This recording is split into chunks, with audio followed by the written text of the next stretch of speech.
Muy buenas tardes a todos. Tal. Somos Paulo Guinea y Denise Listo. Menes. Estamos muy honrados de poder estar con todos ustedes esta tarde y bueno, la idea es que tengamos un pequeño conservatorio sobre las nuevas intervenciones psicológicas en la educación y en nuestro caso en el ámbito específico de la formación artística y musical. Le pedí a Paolo que nos acompañara esta tarde porque él es analista transaccional y quisiera que para abrir este conversatorio, pues nada mejor que nuestras experiencias de vida y que le llevó tanto a él al estudio y aplicaciones del análisis transaccional en la educación, como a su servidora la práctica de la meditación en el ámbito de mi vida personal y mi vida profesional, así como en el ejercicio de la docencia musical. Así que, bueno, Paolo, cuéntanos un poquito cómo fue que resultaste en el campo del análisis transaccional. Bueno, en primera, muchísimas gracias por invitarme. Un saludo fraterno a todos esos pianistas que están en este encuentro. Yo toco un poquito el piano, pero realmente admiro muchísimo el trabajo de los músicos de oficio. Y bueno, yo, Denise, me caí en el análisis transaccional por pura casualidad. O sea, no, esto fue algo fortuito. Yo fui un hombre más bien soy un hombre que sufrió el exilio, que tuvo que salir huyendo a los 5 años de Guatemala para México.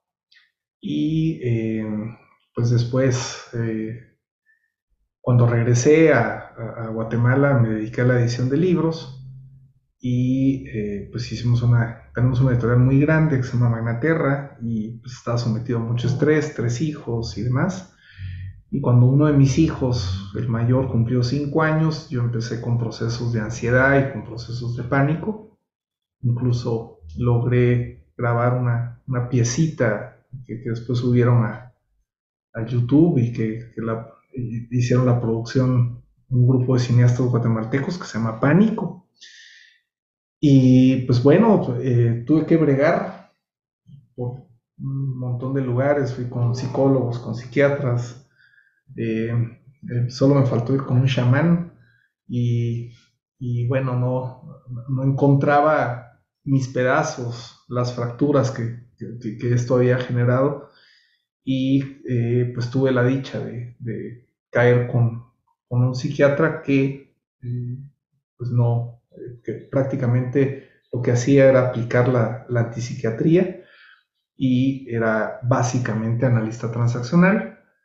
Pasé un proceso terapéutico con él y pues ahí sí que por los azares de la vida, yo me dedico a la poesía también, que es el manejo de la palabra. Además la edición es el manejo de la palabra y el transaccional tiene que ver con la palabra y también con las transacciones gesticulares, corporales, eh, incluso el silencio. Y pues de ahí para la fecha, 11 años trabajando en esto. eh, y, y pues esa fue la manera donde posteriormente a comprender mi dinámica intrapsíquica y mi dinámica grupal, interpersonal. El análisis transaccional tiene 10 herramientas, son 10 herramientas maravillosas, profundas. Creo que el análisis transaccional de alguna manera ha sido subvalorado porque pues es prácticamente una ciencia, es profundo. Estudiar 11 años eso, yo creo que todavía no termino de aprender. Y pues eso me abrió muchísimos caminos posteriormente a meterme ya a procesos de mindfulness y de procesos de meditación, procesos de encuentro con nuestro yo espiritual.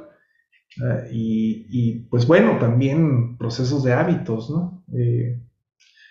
El otro día recibimos una clase en una maestría de liderazgo organizacional con un neurocientífico que, que sacó su doctorado en la von Humboldt y en Harvard, y él hablaba de un modelo que para mí fue muy interesante, de cómo entrar a las emociones desde fuera. Y nosotros los transaccionalistas tenemos un planteamiento de que las emociones son el efecto secundario de un pensamiento y de un ordenamiento, y de qué estructura de creencias, qué cantidad de conocimiento y qué capacidades de conciencia y congruencia y no congruencia tenemos dentro de nuestra cabeza, de nuestro espíritu. Pero a mí ese modelo pues hablaba de la alimentación, ¿no? Que tenía que ver mucho con el asunto del omega 3, de la cantidad de minerales que ahora ya no recibimos en la comida común y corriente. Hablaba incluso de incorporar acelga, hacer jugos con extractor y meterle todas las verduras y frutas posibles, porque eso regulaba nuestros neurotransmisores, dopamina, oxitocina, cortisol sobre todo, y ¿qué otro neurotransmisor? De los cuatro principales, oxitocina creo que se me fue. Bueno, el asunto es que él hablaba primero de la alimentación, del sueño, porque el sueño tenía una capacidad de barrido y de limpieza en nuestro cerebro. Hablaba del yoga, el yoga no como una cuestión donde uno se convierta en un yogi, sino solo con hacer movimientos que impliquen cierta dificultad en el cuerpo. Ya con eso uno empezaba a hacer procesos de yoga. Hablaba del ejercicio, ¿no? Porque el ejercicio genera cantidades de dopamina y de serotonina increíbles, ¿verdad? Y no digamos si ya esto es tomado como un hábito continuado, y cerraba con algo que tenía muchísimo impacto, que era la meditación. Nosotros, los transaccionalistas, partimos de lo que planteó Verne como el cerebro triuno, nuestro neocórtex, nuestro sistema límbico y nuestro sistema reptiliano, y bajo mucha observación de Eric Verne, que fue un pupilo de Freud e hizo prácticamente una antítesis de la psicología tradicional, él encontró que esas estructuras, ¿no? O sea, el neocórtex era nuestro adulto, ¿no? Pero no un adulto cronológico, sino nuestro adulto operativo. Encontró que teníamos un sistema de creencias y un sistema de obligación en parte del límbico pegado con el reptiliano, y en nuestra raíz, de nuestro cerebro más primitivo, nuestra parte niño, ¿verdad? Entonces, y esas tres partes, ¿no? O sea, nuestro sistema de obligación, nuestro sistema de información y nuestro sistema de necesidades siempre están presentes. Y no solo presentes, sino tenemos nosotros entre 60 a 70 mil diálogos internos entre nuestra estructura padre, que nos está diciendo que no se puede, que no servimos, que no valemos la pena, que fallamos, que nos equivocamos, que X o Y, ¿no? O sea, eso depende de los mandatos y de cómo nos haya tocado en la infancia, hacia nuestro niño. Y nuestro niño está pidiendo a gritos que quiere, que puede, que quiere soñar, que quiere crear, que quiere amar, que quiere ser espontáneo. Y esos diálogos, pues de alguna manera son preconscientes, no nos damos cuenta de ellos, pero depende de la cantidad de nuestro contenido de padre crítico, porque el padre, ese sistema se divide en dos: padre crítico y padre protector. El padre protector es como si fuera una buena abuela o un buen abuelo, y el padre crítico es un padre punitivo, aunque hay un padre crítico funcional, que es el que pone orden, pues básico, estructura básica, pero todo lo demás, todo el asunto de la descalificación, todo el asunto de la persecución, todo el asunto de los diálogos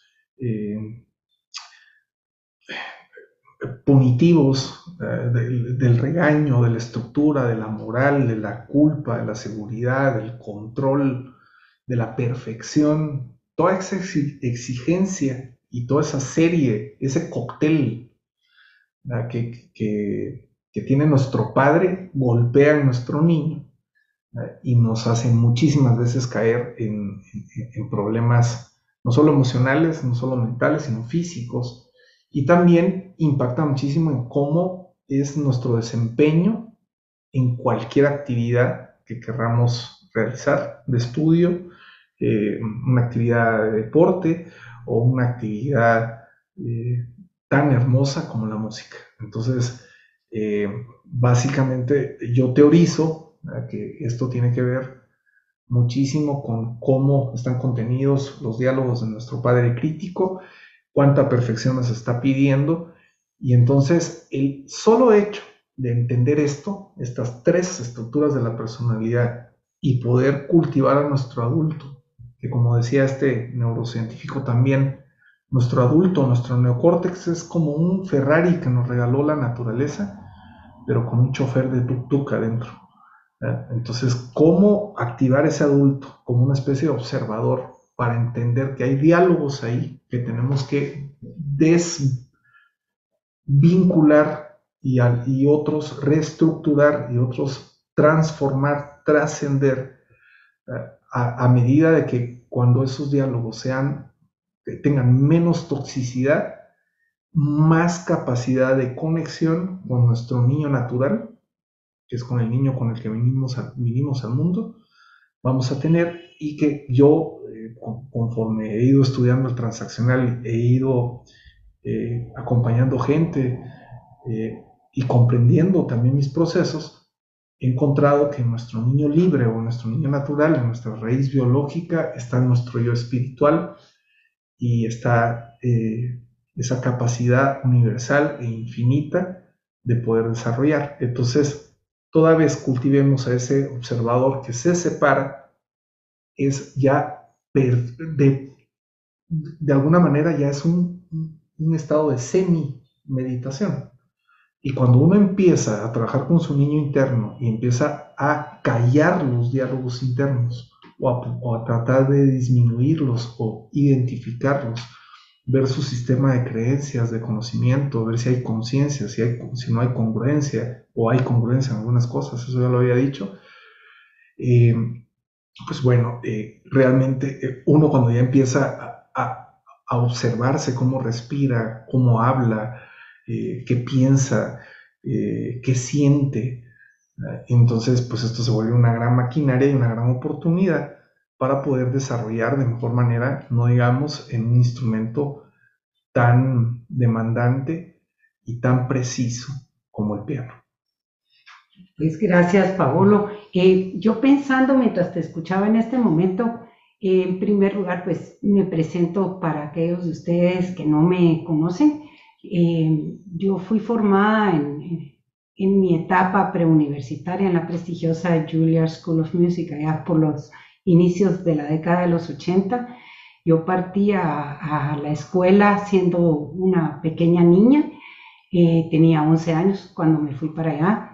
Y desde los 8 años yo recuerdo la presión a la que fui sometida en el estudio del piano, con el estudio del piano. Yo me enamoré de la música con dos eventos en mi vida. El primero fue cuando se inauguró acá en la ciudad de Guatemala el Centro Cultural Miguel Ángel Asturias, el Gran Teatro Nacional, que seguramente muchos de ustedes conocerán, es una hermosísima sala. Y mi abuelo me llevó a ver una presentación de baile y canto, se llamaba Los Angelitos de Corea.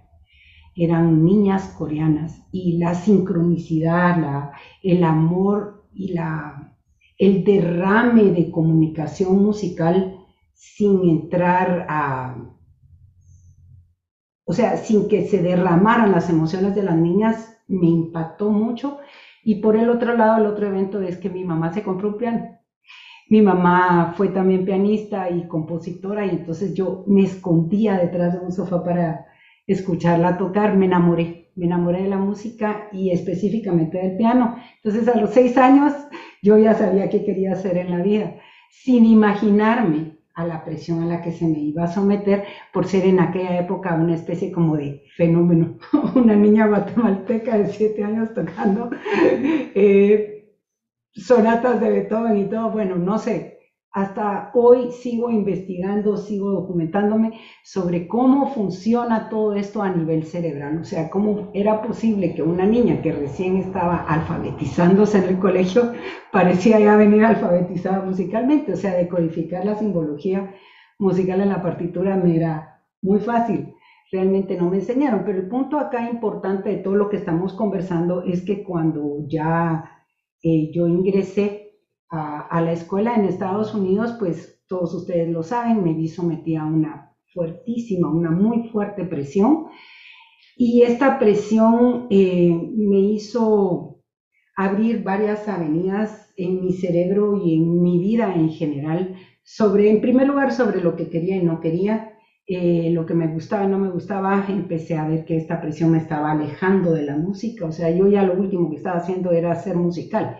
Tenía tantos repertorios, tantas obras por memorizar, tantas competencias a las cuales asistir, que yo sencillamente me, me desligué de mi yo musical y me generó mucho sufrimiento. Con los años también, cuando empecé la docencia musical, me di cuenta de un factor común entre todos los estudiantes de piano y los maestros de piano que yo conocía hasta ese momento y que sigo conociendo, y es el hecho de que no nos enseñan cómo, qué técnicas, qué estrategias desarrollar en nuestro estudio personal y privado, que es donde pasamos la mayor parte del tiempo. Con los años también se ha hecho más conocido por todos el ámbito este de la ansiedad. O sea, en mi época de niña era prohibido decir que padecías de pánico escénico o que tenías ansiedad. Nadie hablaba de ansiedad, tú hablabas de ansiedad y la abuela te daba un paletazo en las nalgas y bueno, usted siga y ya, ¿verdad? Entonces, ahora también los investigadores, los científicos están trabajando ya en todo este ámbito de generar nuevas intervenciones y estrategias que hagan de la práctica personal y de la estadía en el escenario para todos los músicos algo mucho más placentero. Y esa fue la razón primera por la cual te invité a acompañarnos en este encuentro. Eh, pues yo no soy científico, ni mucho menos, pero me gusta mucho, al igual que a Paolo, la lectura y me encanta investigar. Entonces acá tengo a la par otra computadora aquí con algunas referencias. Tips. Más que tips son, fíjate, son referencias, he encontrado estudios, artículos, monografías sobre este tema específico de esas nuevas estrategias o intervenciones para la educación y en lo que nos refiere específicamente a esta conversación hoy, pues sobre el mindfulness, ¿verdad? También quiero contarles que ya habiendo estado un poquito entrada en años, mientras yo ya me dedicaba a la docencia musical, ya tenía mi familia formada, pues algo me llamó a la meditación, fue un llamado interno que tampoco sé explicar y que creo que no necesita palabras. El punto es que practiqué la meditación con música, por cierto, esta línea hinduista, el fundador se llama Sri Chinmoy y él fue embajador de la paz para la ONU durante muchísimos años. Pues yo viajé mucho a Estados Unidos, a Asia, para dar cursos de meditación con música y fue fascinante el resultado porque a estos cursos pues estaban asistiendo personas de todas las edades, de distintas culturas, de distintas profesiones y el efecto de la música en la persona automáticamente, lo primero que podemos identificar es cómo los niveles de tensión, de estrés disminuyen en la persona y al ir conversando con todas estas almas, como les digo yo, en estos viajes, pues coincidíamos en que se sentían muchísimo más contentos, más tranquilos, con una mente más clara y eso me llevó a pensar qué tanto puede esto también beneficiar a mis estudiantes y a todos los músicos y pianistas en específico. Así que esa es la historia de nosotros, de Paolo y de Denise. Y bueno, les comparto un poquito acá de esos estudios que encontré, que ustedes fácilmente pueden encontrar en Google Scholar, por ejemplo, ¿verdad? El número de estudios es creciente en este ámbito. En la última década ha sido un desbordamiento gracias, me imagino, a los escáneres cerebrales, la neurociencia que nos está apoyando mucho para descubrir todas estas nuevas cosas. Y esto dice más o menos así, como señala Pike en su artículo en el 2017, por lo general en los estudios oficiales el alumnado no recibe los conocimientos ni la instrucción necesaria que les permitan desarrollar sus sesiones de estudio individual de manera autorregulada, efectiva y con estrategias metacognitivas apropiadas a cada tarea. A la vista de lo expuesto, la calidad y eficacia de la práctica y sus implicaciones psicoeducativas son un factor necesario para un óptimo aprendizaje. Y bueno, Pablo, hablando de esto, en tu ámbito, que es el análisis transaccional, hablemos un poquito de lo que es para ustedes la autorregulación.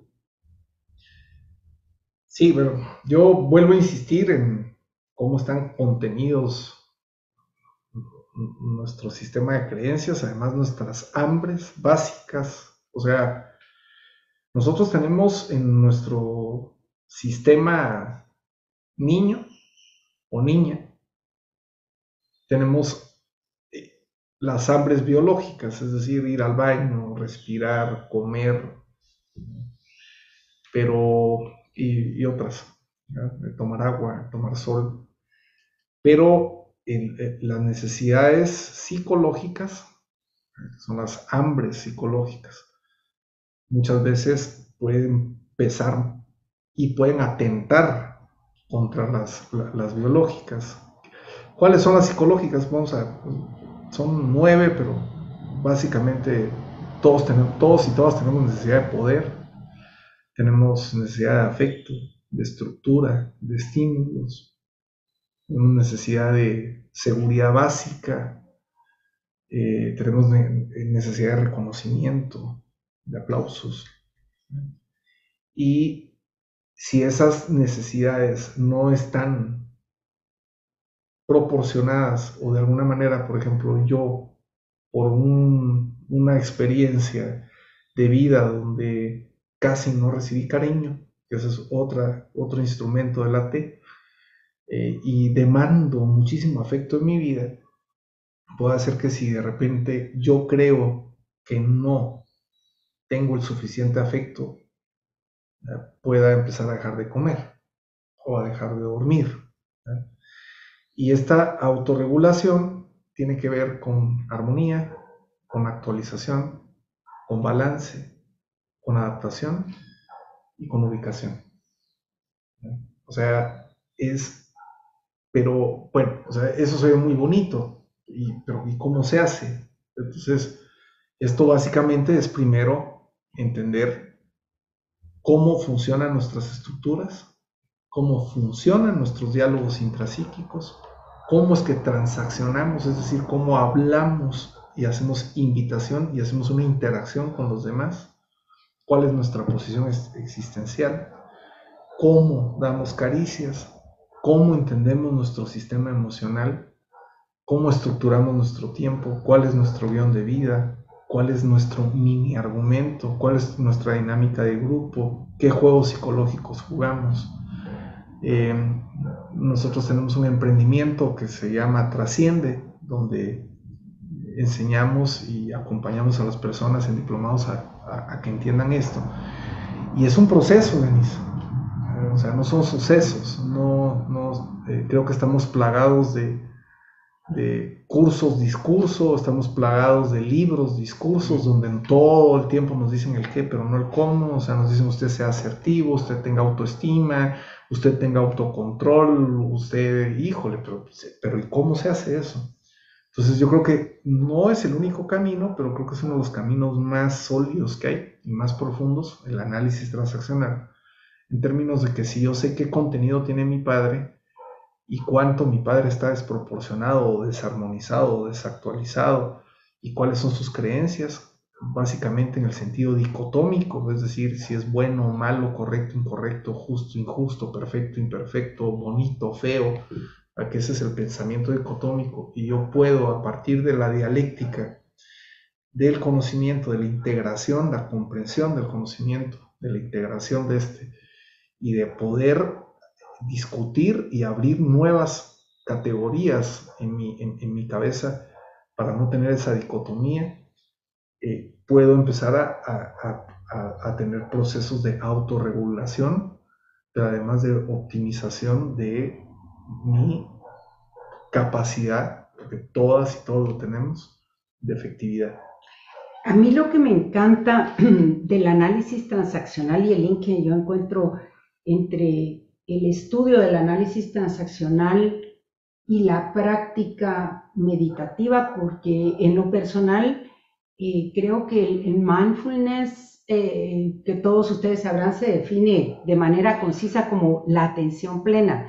A mí me gusta agregarle que es el devolvernos a nuestros sentidos básicos, a la escucha, a la vista, al tacto, pero lo que me gusta y que encuentro en común es que ambas prácticas y estudios nos llevan hacia el interior de la persona.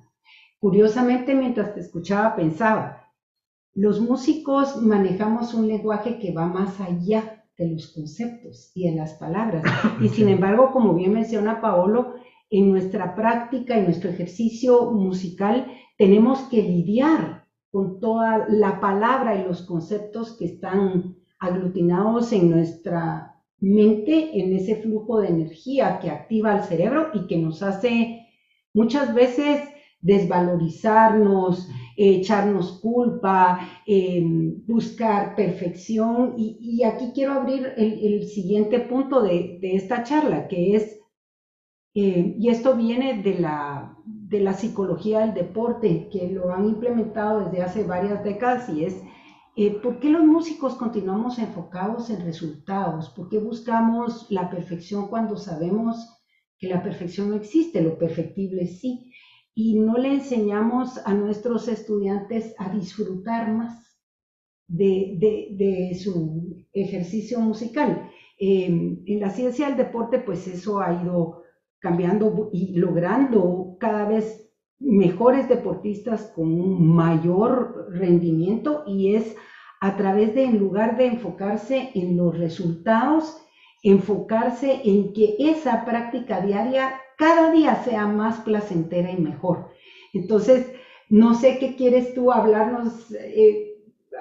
Yo te he escuchado en varios webinarios, en diplomados, sobre cómo funciona en la mente de una persona todo este tema de las categorizaciones, los prototipos, los conceptos, y por qué muchas veces sirven para construir diálogos negativos y autodestructivos en las personas. Sí, bueno, esas estructuras sirven no solo para construir diálogos negativos, sino también para construir diálogos constructivos. O sea, no... este es un concepto hermoso de mi maestro Rolando Paredes, donde habla de que la palabra, toda palabra que nosotros vamos incorporando a nuestro adulto, o a nuestro padre o a nuestro niño, tiene un prototipo. Es decir, si yo digo ahorita gallina, pues me imagino una gallina. No me voy a imaginar una gallina del tamaño de un perro, sino normalmente una gallina estándar, por decirlo así.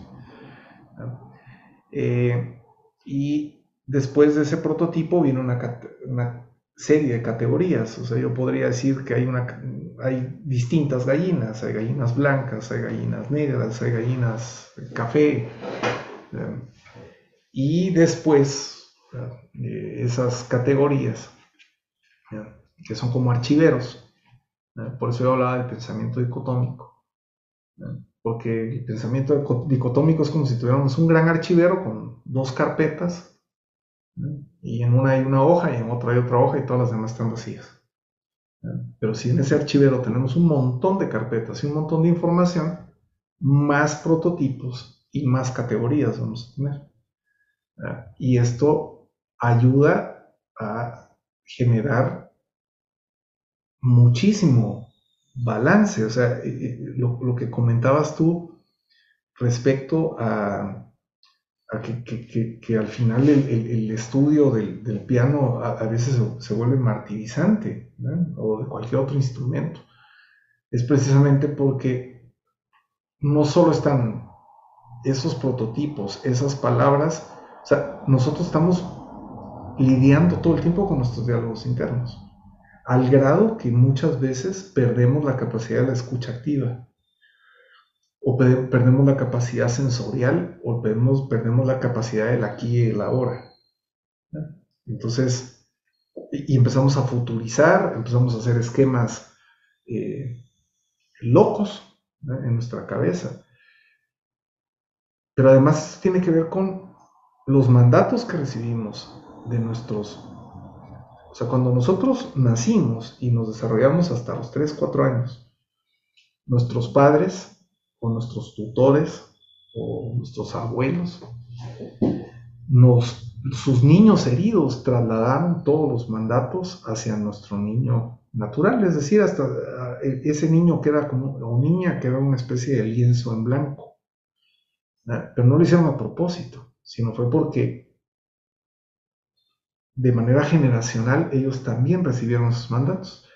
Y cuando de alguna manera hay un despertar, pero es un despertar preconsciente también de los padres o de los tutores, nosotros cumplimos 5, 6, 7 años, construimos un guión de vida, el cual sepultamos, no sabemos qué es una grabación, es como una especie de caja negra en un avión, no, nadie sabe qué tiene, el transaccional puede abrir esa caja negra. O sea, podemos tener un guión de superhéroe, un guión de campeón, un guión de sufrido, un guión de víctima, y esos mandatos, que son, hay mandatos de no sirves, no funcionas, no eres lo suficiente, quédate conmigo, no me dejes, hasta mandatos terribles como no vivas, ¿verdad? O sea, eso no lo sabemos, pero lo más interesante es que eso está pegado después a cierta etapa de la edad, perdón, de la infancia, cuando entra todo, o sea, ya no son los niños dolidos internos de nuestros padres o tutores los que nos empiezan a trasladar esa información a nuestro niño, sino después son los padres de nuestros padres que empiezan a trasladar mandatos, se llaman contramandatos, perdón. Los primeros eran mandatos. Y los contramandatos son 5. ¿Eh? Miren qué interesante, porque uno es sé perfecto, otro es sé fuerte, otro es apúrate, otro es complace. ¿Sí? Y el otro es, bueno, no lo tengo ahorita a la mano, pero, o sea, son profundamente castigadores. ¿Sí? El otro es trata más. Inténtalo, inténtalo. Entonces, por ejemplo, normalmente en ese mini argumento nosotros tenemos de esos 5 impulsores, así se llaman, que nos están impulsando y presionando todo el tiempo. Si nosotros tenemos un trata más con un C perfecto, pues ya nos metimos a camisa de 11 varas, porque trata más de ser perfecto siempre, pero metido con un mandato de no puedes o no me superes. Por ejemplo, el niño dolido de mi papá es un ejemplo.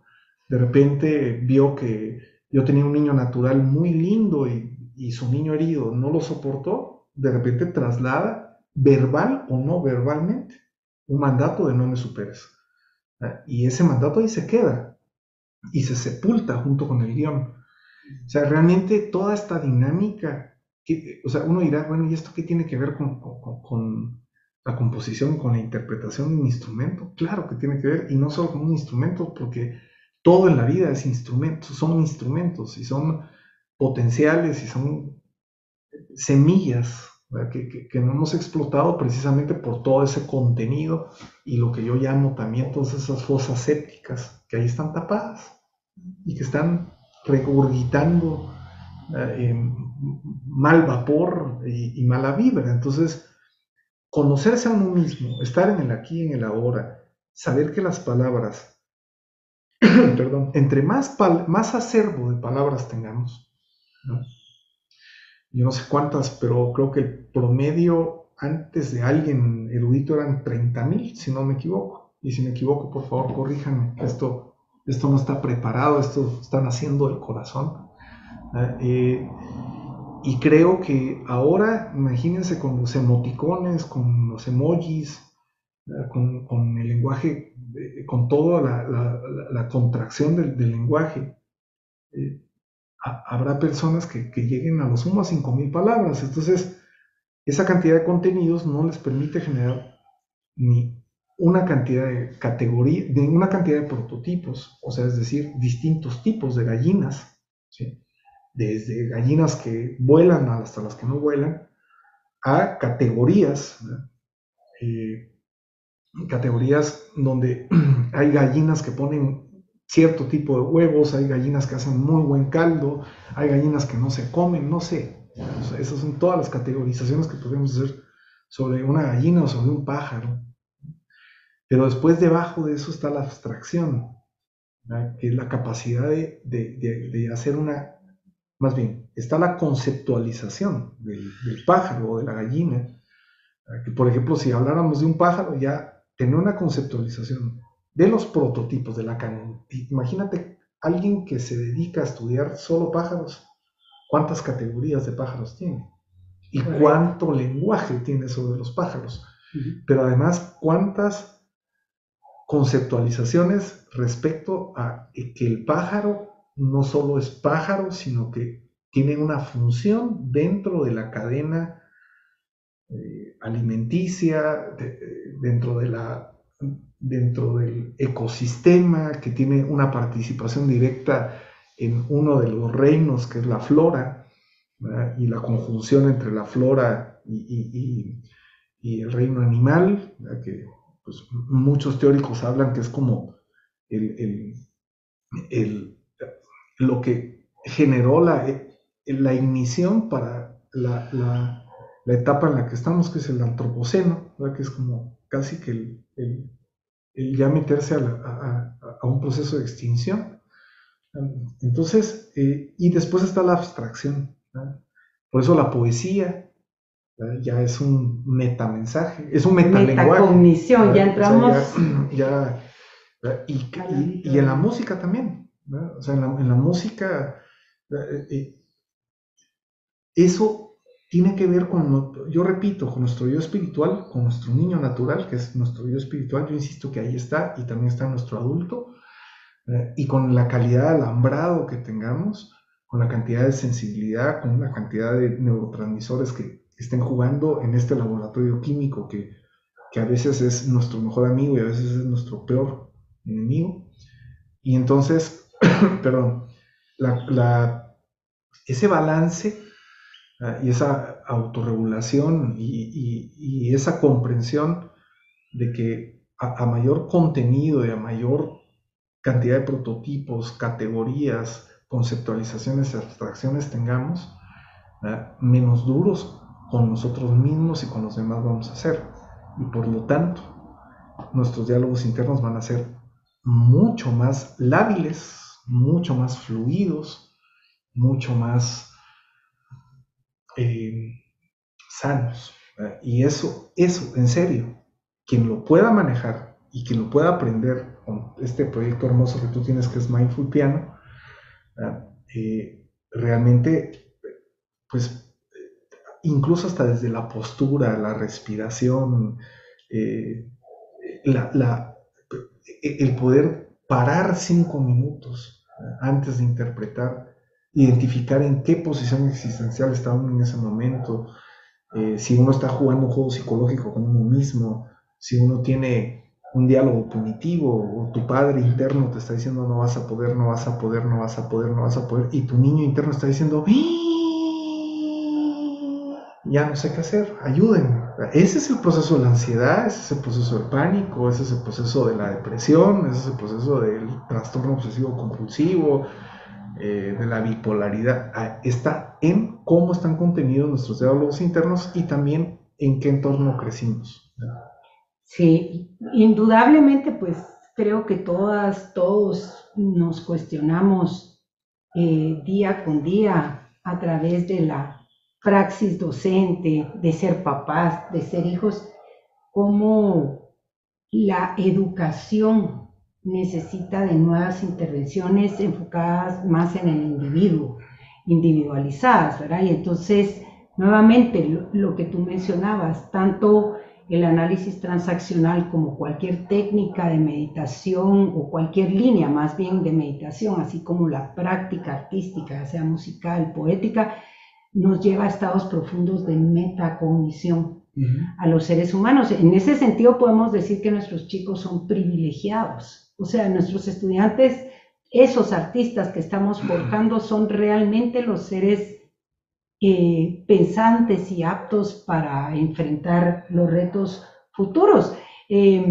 Yo insisto, cada vez que tengo una reunión, una charla, algo en hablar, ¿verdad? De cómo estamos preparando la productividad del futuro ahora con la llegada de la inteligencia artificial, la robótica y cómo está, por ejemplo, el conocimiento propio de los chicos, o sea, qué tanto nos enseñan las escuelas y casa a conocernos, a relacionarnos con nosotros mismos, a conocer y empatizar con los demás y saber relacionarnos con los demás, que van a ser sin duda habilidades que van a requerir en futuros puestos de trabajo, porque si no van a ser suplantados por los robots.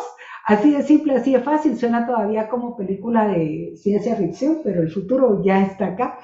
Y como bien decía Alvin Toffler, también en los 80, los nuevos analfabetas no son los que no saben leer y escribir, sino los que no saben desaprender y empezar a aprender de nuevo. Entonces es un reto constante para todos nosotros estar implementando nuevas estrategias, siendo creativos con nuestros estudiantes, dando la posibilidad de que ellos aprendan a conocerse y a autorregularse y a relacionarse con el mundo fuera de su instrumento. Voy a seguir acá buscando, Paolo, para que continuemos hablando. Creo que no voy a entrar en la explicación de cómo llegó o surgió el término mindfulness en Occidente. Creo que eso, como decía al principio, basta con irse a la barra de Google, investigar un poquito y ahí lo vamos a encontrar. Déjame ver, tenía para acá, para ti, algunas otras preguntas que hacerte. Creo que este documento que estoy leyendo acá, pues se lo voy a hacer llegar sí, al profesor Manuel Matarrita para que lo pueda compartir con todos ustedes. En fin, desde el empirismo, porque repito, yo inicié la práctica de la meditación mucho antes que conocer la teoría y todo el avance científico que esto está teniendo, pues hay diversas técnicas del mindfulness que se pueden aplicar no solo a la vida diaria, sino, insisto, en la práctica, en solitud de todos los pianistas, los músicos en general, pero es importante recordar que el principio de la focalización y la atención plena está en la respiración.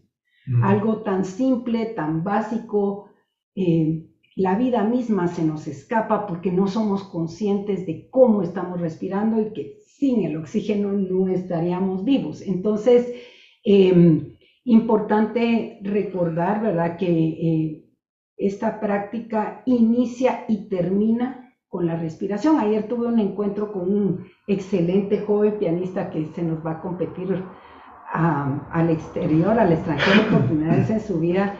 Y él se cuestionaba cómo era posible que todavía después de toda esta práctica, ejercicios técnicos, estiramientos y todo, no lograba alcanzar la velocidad requerida en la obra. Y terminamos riéndonos ambos, ¿verdad? Porque era tan simple como que él se diera cuenta, tomara conciencia de que le tiene un poquito todavía, vamos a decir, de miedito a este estudio, y entonces él inhala y pretende tocar toda la obra sin exhalar. Entonces, hay cosas muy simples que si ustedes se toman el tiempo de investigar un poco sobre las técnicas del mindfulness, van a encontrar una riqueza enorme para compartir con sus estudiantes y en sus propias carreras pianísticas. E igualmente, me imagino que para muchos es ajeno el término análisis transaccional y sería muy interesante que ustedes también se tomaran un tiempo para investigar sobre esta poderosa teoría que nació y creció paralelamente al psicoanálisis. De hecho, tengo entendido que el doctor Eric Berne fue pupilo de Sigmund Freud y él desarrolló su propia teoría que cuenta, como nos decía Paolo, con 10 instrumentos. Es más que una cuestión psicoterapéutica, es una materia de estudio y teorización científica que puede ser aplicada en todos los ámbitos del quehacer humano. Y bueno, voy llegando ya, ahora sí, ya no me pierdo, Paulo, ya voy llegando a la siguiente pregunta o el siguiente tema que quiero que conversemos.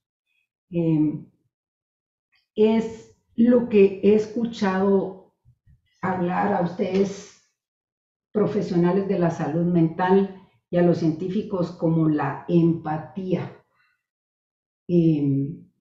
¿Cómo podemos empatizar más con nosotros mismos y conectar con nosotros y con otras personas? Me gustó mucho el término que le dio a esto el doctor Daniel Siegel, creo que te lo estaba contando el otro día. ¿Cómo lograr esta sintonía? O sea, cómo poder tomar conciencia de qué está pasando en nuestro interior, ser compasivos con esto y a la vez poder hacerlo con otras personas. Sí, pero yo te contestaría como, por ejemplo,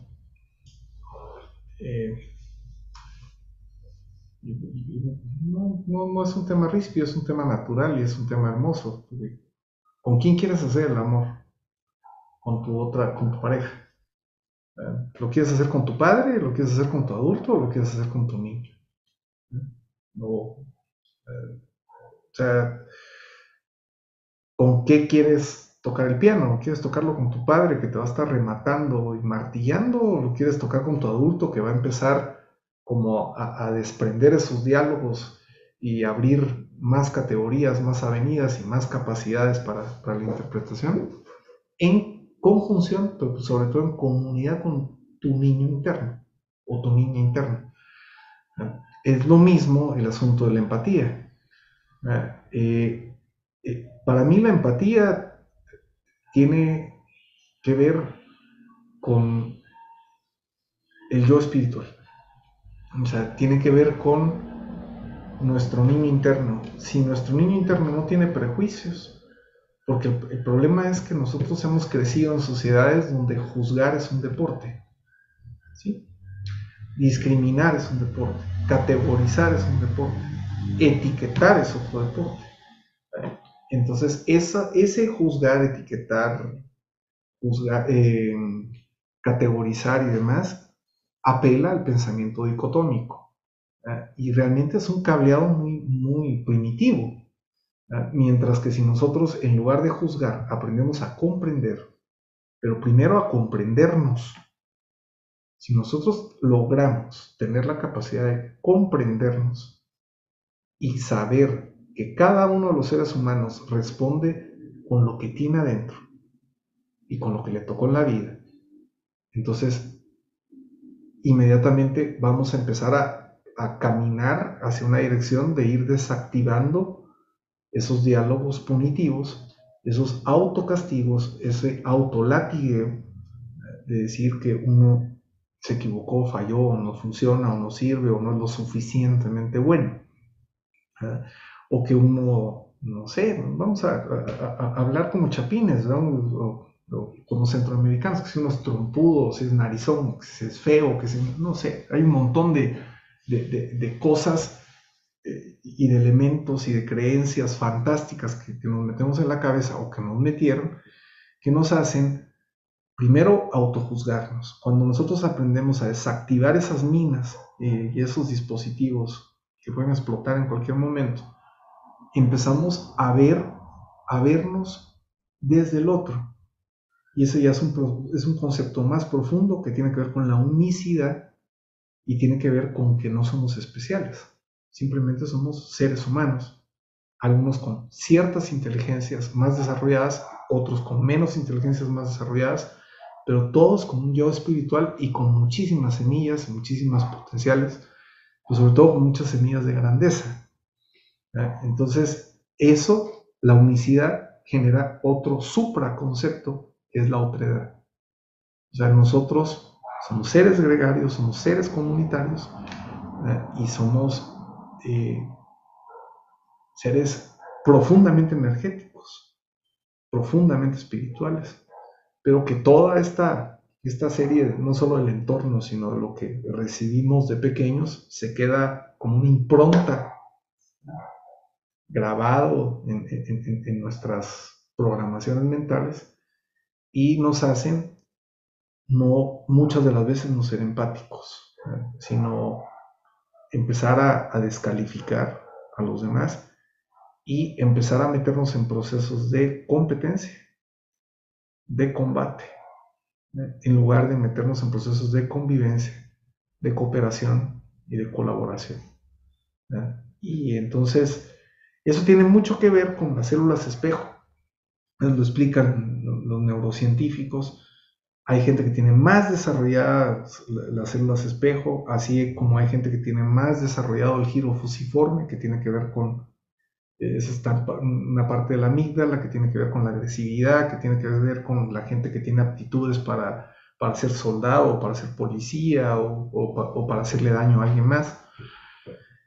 Yo considero que, si bien es cierto, la genética tiene muchísimo juego y papel en esto, a mí no me gustaría pensar que alguien, porque tiene el giro fusiforme grande o más grande, tiene que tener una condena de por vida a ser alguien agresivo. Si esa persona puede entender cómo operan sus procesos, cómo es que se habla, si se habla o no se habla bonito, si puede entender que la disciplina no es un castigo, sino la disciplina es el arte, como decía mi maestro, el arte de no considerar ninguna excepción, que el rigor no es tampoco un castigo, nadie es adicto a pegarse martillazos en el dedo chiquito del pie, sino el rigor es una consecuencia, es una combinación de voluntad, es una cuestión de entender procesos, es una cuestión de no rendirse, es una cuestión de la vida. La vida tiene rigor. Una semilla, cuando uno mira brotar una flor hermosa en una banqueta de concreto, ese es el rigor de la vida. Entonces, pues eso, o sea, no es nada más de como nos dicen los libros de autoayuda o nos dicen, eh, pues, no sé, algunos coach, o gente que da discursos motivacionales, que mire, es que usted sea empático, usted quiera, abrace, y a la una, a las dos, a las tres, sí, pero el problema es que si yo no entiendo cómo estoy estructurado y yo no desarticulo todos los mecanismos con los cuales me estoy lastimando, no voy a poder ser empático. Entonces tengo que primero entenderme y después entender a los demás y ver a cada uno de los seres humanos que a profundidad, a pesar de los oropeles que tenga en su yo mítico, en su yo ante los demás, en su yo inflamado, ¿vale? Así sean miles de oropeles, en la esencia, en la pulpa, en la semilla, en la pepita de esa persona, hay algo sagrado, hay algo espiritual y hay algo con lo cual se puede conectar y todos somos parte de un gran sistema. No solo los seres humanos, sino todos los seres que habitamos este planeta y este universo. Y yo creo que, bueno, sin el creo, uno puede llegar a este tipo de conclusiones a partir de no solo la comprensión de su proceso intrapsíquico, sino de empezar no a encontrar paz, sino a generar paz, que es distinto, desde la gran capacidad de serenidad y de encuentro y de viaje hacia adentro que genera la meditación. Muchas personas, y esto a mí me gustaría añadirlo ya que tú tienes este programa y este encuentro maravilloso, Muchas personas piensan que meditar es como poner la mente en blanco, o no escuchar nada, o de repente tener una aparición y ver algo así súper fumado, como si uno se hubiera metido un LSD o algún una droga. No, ¿no? O sea, simplemente como dice Denise, meditar es lo primero es concentrarse en la respiración. Y todo lo demás, en serio, todo lo demás ya está escrito. O sea, yo creo que la vida es como una semilla al final del camino que empieza a andar para atrás. Entonces, es solo de ir revisando hacia atrás cuál es el contenido, porque todo está ahí. O sea, tenemos lo que le llaman el tirón del ADN. O sea, ese tirón del ADN es todo, en ese tirón está todo lo que nos va a suceder, por decirlo así, lo que Eric Berne hablaba como guión de vida. Por supuesto, habrán circunstancias distintas, pero ahí está todo ese contenido. Entonces, simplemente con aprender a respirar, aprender a parar, aprender a identificar que hay diálogos internos, que uno se está hablando mal todo el tiempo, que uno se está realmente lastimando, y que uno pueda separar ese adulto como un gran observador y hacer 10 minutos, ¿no? Entonces 10 minutos en la mañana, 10 minutos en la noche. Se puede meditar también haciendo bicicleta, ¿no? Yo lo hago. Eh, se puede meditar tocando piano. Hay momentos donde yo digo, bueno, yo voy a dejar en este momento que, repito, yo no me considero un pianista, yo toco el piano desde pequeño, pero no, incluso tengo mucho analfabetismo musical, pero bueno, de repente llego y digo, bueno, voy a contactar con mi niño y cierro los ojos, empiezo y dejo que mi niño haga lo que se antoje lo que se le antoje en el piano. Muchas veces he logrado hacer el experimento de grabarme y cuando vuelvo a escuchar lo que grabé, digo, híjole, ¿y de dónde salió esto? ¿Verdad? Y es precisamente de ese yo espiritual. Entonces, la práctica de la empatía empieza por el autoentendimiento y además empieza porque no importa si alguien tiene los ojos azules, si alguien tiene un apellido de 45 letras, o si alguien se cree de sangre azul o alguien es, o sea, toda esta enfermedad del espíritu, como decía Rubén Blades, que es el racismo, y no digamos el racismo también económico la segregación, eh, de, incluso de preferencias y demás, pues eso lo que nos hace es muchísimo daño como sociedad, pero además es una proyección, y eso con esto quisiera cerrar, es una proyección de lo que hay adentro. Si nosotros atacamos, juzgamos, desvalorizamos, categorizamos, etiquetamos, es porque lo estamos haciendo también con nosotros mismos. Gracias, Paolo. Nuevamente, ¿verdad? Pienso mientras te escucho y los invito y los exhorto. Es el reto para todos nosotros, formadores, forjadores de las futuras generaciones, el enseñarles la ruta o las rutas para la comprensión. Dicen por ahí que la comprensión es el milagro de la mente y la comprensión empieza por la comprensión propia. Bueno, yo también, para ir finalizando, quisiera hablar sobre otros pasos, ¿verdad? Hay muchas líneas, muchas técnicas y estrategias del mindfulness y así de la meditación en general. Hay muchas líneas, pero la ciencia nos ha demostrado que la práctica de técnicas de mindfulness, como el mindfulness es una experiencia en sí, es una forma de vida, fomentan la plasticidad cerebral. En otras palabras, el mindfulness contribuye a cambiar y ampliar lo que Paolo nos mencionaba sobre ampliación de categorías y prototipos. Nos ayuda, oído, a cambiar y a ampliar nuestras formas de pensar, percibir, responder y actuar coadyuvando a los procesos de salud y bienestar de las personas. Creo que eso es algo muy, muy importante.